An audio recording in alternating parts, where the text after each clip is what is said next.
in a private study within the spire of Mordenkainen, deep within Sigil, flickering candlelight dances over an ancient tome, open on a lectern of darkened wood. Tasha lounges in a conjured chair of swirling mist, eyes half-lidded in amused interest, while Illustrial Silverhand stands near a window of starlit crystal, arms folded, gaze steady. Mordenkainen speaks, his voice calm but intense, while beginning to read aloud. The grey waste of Hades. It is here, at the nadir between law and chaos, that the soul of evil finds its truest and most dispassionate expression. Not rage, not torment, not tyranny, simply entropy, the slow unwinding of all things meaningful. He looks up briefly, meeting Illustriel's solemn eyes, before continuing. Hades exists not as punishment, but as the inevitable consequence of unchecked ego and apathetic cruelty, a realm without passion, without triumph or terror. The plane is not pain, but the absence of hope. The evil here does not scream. It whispers until you forget why you fought at all. Tasha glances at Mordenkainen with a crooked grin. Sounds like my adolescence. So dreary, darling. You should add a little flourish, maybe a talking skull or two. Mordenkainen raises an eyebrow. I prefer truth to theatrics. He turns a page with a faint hiss. Its 3 layers, the Glooms, bear no names to lift them above their station. They are merely degrees of the same descent. Grey land beneath grey skies. Trees grow, but do not flourish. Rivers flow, but do not sing. And those who remain too long fade. Colours bleed from existence over days. The most vivid scarlets, the deepest emeralds. They become memories, then myths, then nothing. By the end of 2 weeks, all things are grey, including the will to leave. Illustrial speaks in a quiet tone. That's how it steals them. Not through fear, but surrender. Mordenkainen nods. Precisely. Most planes seek to reshape you through alignment, trial, or revelation.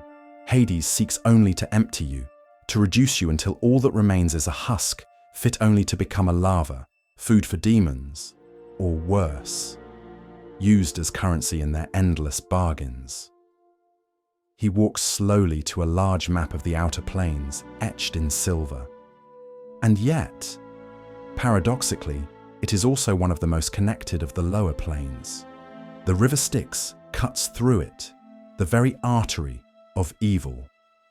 On the second gloom, Yggdrasil touches down, the world ash, lifeline of the cosmos.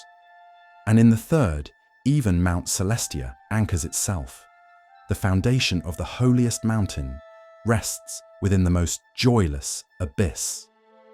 Tasha, smirking as she twirls a strand of silvery hair. Balance, darling. Even gods need a good anchor. Indeed, that is the point of my writing. The cosmos does not tilt by accident. Even Hades plays its part. Without the grey waste, good would lack meaning, and chaos or tyranny would rule unopposed. Evil must have its neutral, its midpoint, or the balance falters. He gestures to a painted diagram of a gleaming golden portal. Portals into Hades often appear as great spinning coins, copper, silver, or gold. They shimmer in the gloom like false promises, visible for miles. Around them, Yugoloths raise red iron bastions, fortresses of greed and control. They tax passage, hoard secrets, and play both sides, always watching the balance, as I do. And what do you see in the balance now, Mordenkainen? States Illustriel in a hushed tone. He closes the book. I see the grey waste spreading, not in borders, but in spirit. I see mortals growing numb, heroes losing purpose. It is not war we must fear, but weariness. Hades is not just a place, it is a contagion of the soul. A moment of silence hangs between them. Even Tasha seems subdued. Well, that's delightfully bleak. Tea, anyone? It is where evil springs eternal. It is a plane of endless apathy and despair. It is the great battlefield of the Blood War. Hades sits at the nadir of the lower planes, halfway between two races of fiends bent on the other's annihilation. Thus, it often sees its grey plains darkened by vast armies of demons, battling equally vast armies of devils, who neither ask nor give quarter. If any plane defines the nature of true evil, it is the grey waste. In the grey waste of Hades, pure undiluted evil acts as a powerful spiritual force that drags all creatures down. Here, even the consuming rage of the abyss and the devious plotting of the 9 hells are subjugated to hopelessness. Apathy and despair seep into everything at the pole of evil. Hades slowly kills a visitor's dreams and desires, leaving the withered husk of what used to be a fiery spirit. Spend enough time in Hades, and visitors give up on things that used to matter, eventually giving in to total apathy. Hades has 3 layers called Glooms. Uncaring malevolence that slowly crushes the spirit permeates each gloom.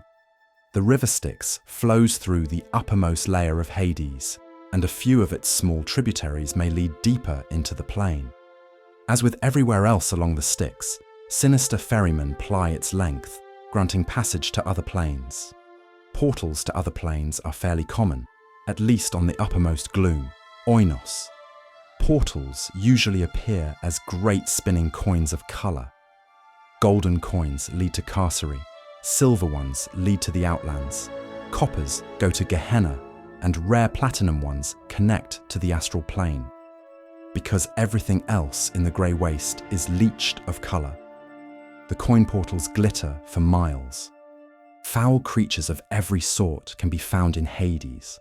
This is because this is one of the battlefields of the lower planes. Demons, devils, Sladi, Formians, and even the occasional Devar can be found here, spying for the war effort or deserting their unit. Of course, Yugoloths also abound, despite the fact that most of the race has moved from this plane. Night hags are also common in Hades. They constantly seek special petitioners called larvae, which they use as a special form of spiritual currency in their dark dealings with evil beings and deities. Travelling petitioners in Hades are mostly greyish ghosts, spirits so depleted by the waste that they lack solidity. They rarely speak, instead crowding around visitors like moths around a candle, seeking the warmth of emotion and hope that living beings possess. Spirits of particularly selfish and malicious mortals that come to Hades because a special form of petitioner called a larva. These are medium-sized worms with heads that resemble the heads on their mortal bodies. These serve as a currency of the lower planes, especially among night hags, liches, demons, and devils. The glooms of the grey waste are just that, dull grey lands. The earth is grey, the sky is grey, and the petitioners are grey. Colour is foreign here, as if vision itself is subverted. When visitors step into the plane, everything goes from colour to white, black, or grey.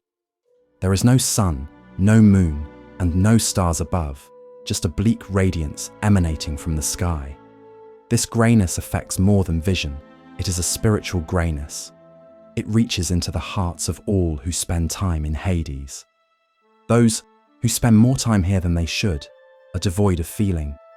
They don't laugh, don't cry, and just don't care. All they do is despair, their hope gone, and never to return. Oinos. The first gloom of Hades is a land of stunted trees, roving fiends, and virulent disease. But more than anything else, it is a plane raged by war. This is one of the battlefields of the Blood War. Fiends, warriors, hired mercenaries, and demons all gather here to wage horrific battles on an epic scale. These battles despoil the already bleak terrain. The sounds of rending claws, clashing weapons, and screams echo across the entire layer.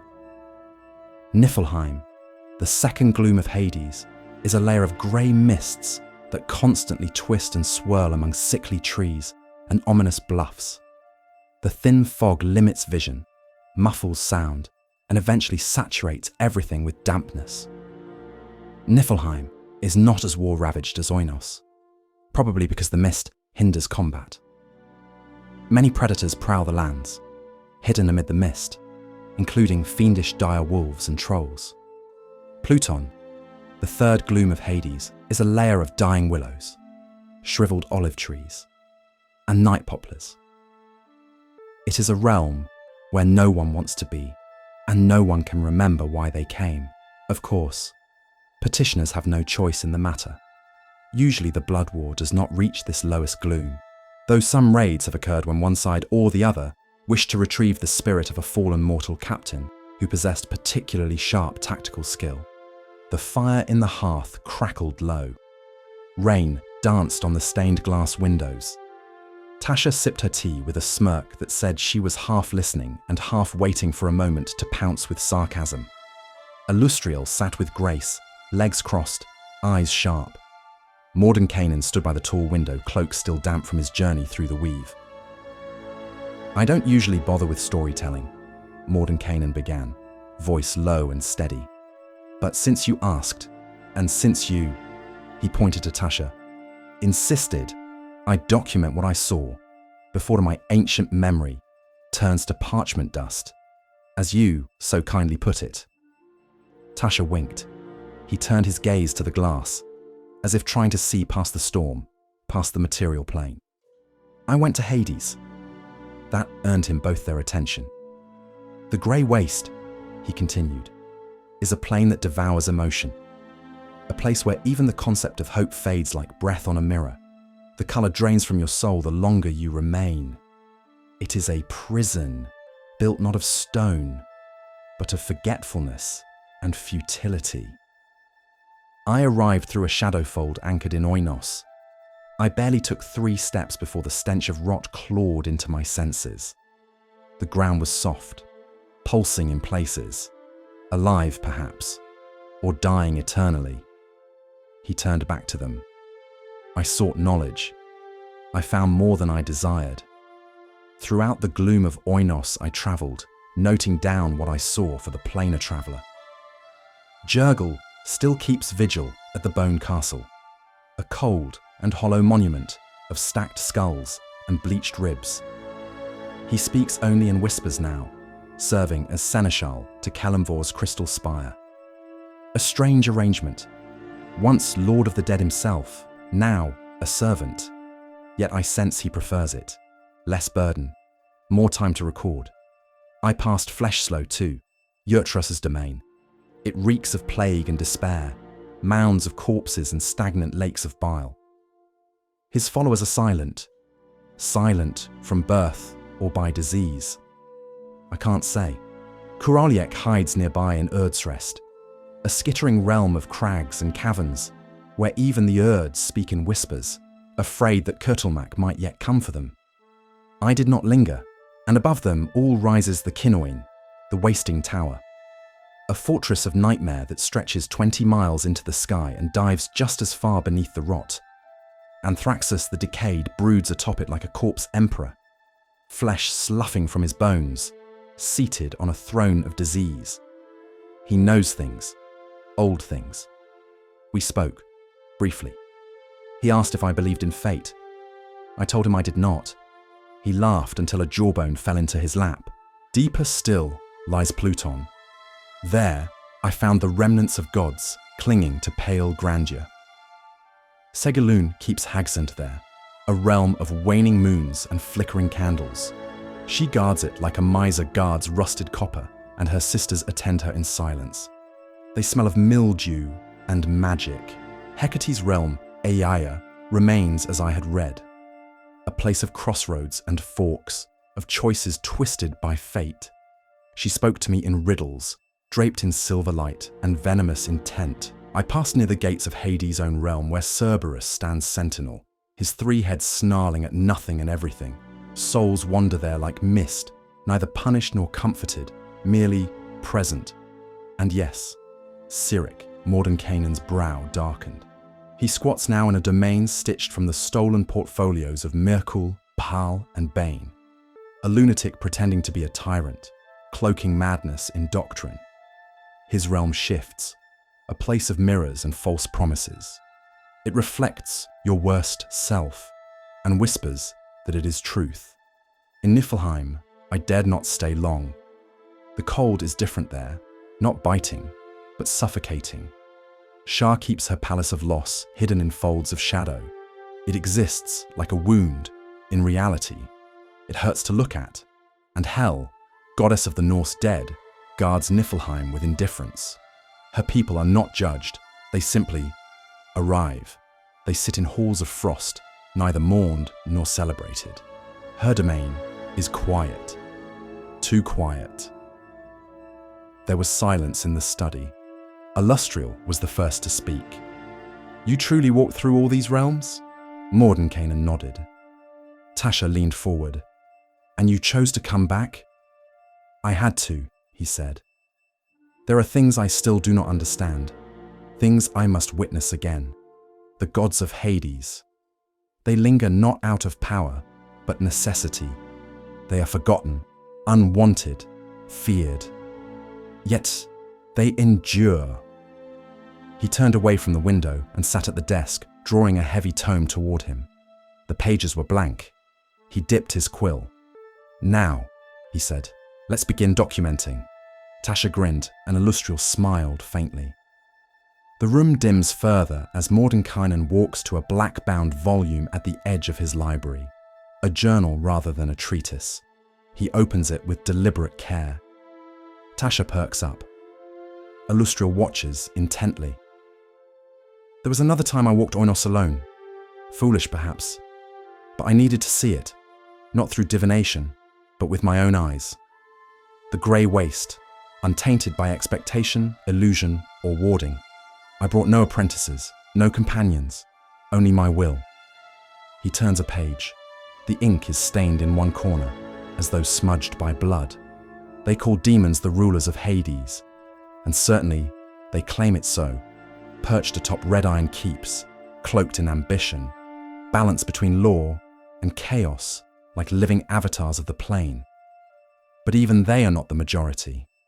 That belongs to the Duch, bird-like scavengers, mad with the whispers of the Glooms. They do not serve, nor rule. They drift like smoke, watching, feeding, waiting. Illustrial raises her voice in solemn contempt. Duch. I've seen them once. They spoke in riddles. One tried to tear the memory of my name from my mind. They feed on identity, yes. Sometimes they devour whole dreams in a single shriek. And there are others. Nightmares with burning hooves that gallop across the glooms. Mephits that exhale smog or ash instead of mischief. Night hags with eyes like cracked glass, offering false comforts in exchange for your essence. And the Demodans, boiling with hatred, smart enough to strike from shadow. Their insurgency against the demons is never declared, but always present. Tasha grins, ponders, then states, Ah yes, the Demodans. Bitter things. I offered one a new body once. He said he preferred being made of tar and loathing. I respected that. Mordenkainen, narrowing his eyes slightly, his voice now almost aloof. I encountered an Arcanoloth near the ruins of a forgotten shrine in Oinos. He called himself Vrexiljan, the accountant of ends. Pale fur, molten eyes. He sat on a throne of ledgers, each bound in skin. He closes the journal. His tone shifts, still calm, but edged. He tried to buy my memories. First with truths, then with threats. When that failed, he summoned beasts. Not illusions, but nightmares. Real, breathing. They fought like they wanted to be forgotten. Tasha, suddenly more serious. And did you destroy him? I reached into the skein of possibility and severed his thread from the present. No explosion, no scream, just absence. It is a dangerous thing to fight on a plane that erases. Every spell I cast resisted me. Not with will, but with indifference. Alustriel, softly. And what did it cost you? He does not answer at first. Then, part of me stayed there. Not a limb, not a memory, but a brightness. Like a candle I didn't know was lit, quietly extinguished. I've never reclaimed it. He opens the book again, now writing in the margin in fresh ink. The demons rule little more than towers of arrogance. The true danger of Hades is not its kings. It is the sea of lesser things, the forgotten, the mad, the patient. The waste does not demand worship. It does not hunger. It waits. And its children wait with it. Tasha, almost whispering, even I wouldn't linger there too long. Mordenkainen now with a hint of sorrow. Nor should any soul with something left to lose. So what does it all mean then? Tasha asked, reclining lazily in her chair, but watching him with sharp, restless eyes. Hades, all that grey, all that stillness. What's the point of a place that just waits? It means exactly what it shows you, Mordenkainen replied, without hesitation. That evil, true evil, isn't always about fury or flame. Sometimes it's simply absence. The absence of joy, of colour, of meaning. Evil through passivity, Alustriel said quietly, her voice like silver caught in the moonlight. Mordenkainen nodded. A kind of erosion, not of the body, but of the self. It convinces you, slowly, that nothing is worth holding on to. No love, no cause, no light. But surely someone with will, real will, can resist that. Tasha challenged, sitting forward now. The mind is stronger than mood. Will can resist it, for a time. But Hades is patient. It doesn't break you. It dulls you, piece by piece, until resistance feels unnecessary. Alustriel's tone was gentler. How do you fight that? When the enemy is not a blade or spell, but forgetting why you cared in the first place. You fight by remembering, Mordenkainen answered. By carrying something that matters, even when the plane tries to convince you it doesn't. A truth, a name, a purpose. Tasha was quiet for a moment. Then, with uncharacteristic softness, and if you lose that, then you fade, he said, voice low, slowly, until you are just another shade among many, a soul too empty to leave, too far gone to be mourned. Alustriel looked at him then, not with pity, but understanding. You've seen that happen. I have, he said, eyes distant. To good people, powerful minds, heroes even, all undone not by defeat, but by indifference. There was a pause. The fire crackled. Then the lesson of Hades, Tasha said finally, is that meaning isn't given. It's chosen. Yes, Mordenkainen replied. And that balance, the real kind, isn't between opposing forces in a chart. It's in us, between despair and defiance, between forgetting and remembering. Alustriel smiled faintly. Even in the grey waste then, something endures. If you choose to carry it, Mordenkainen said, that is the burden of knowing and the cost of standing between.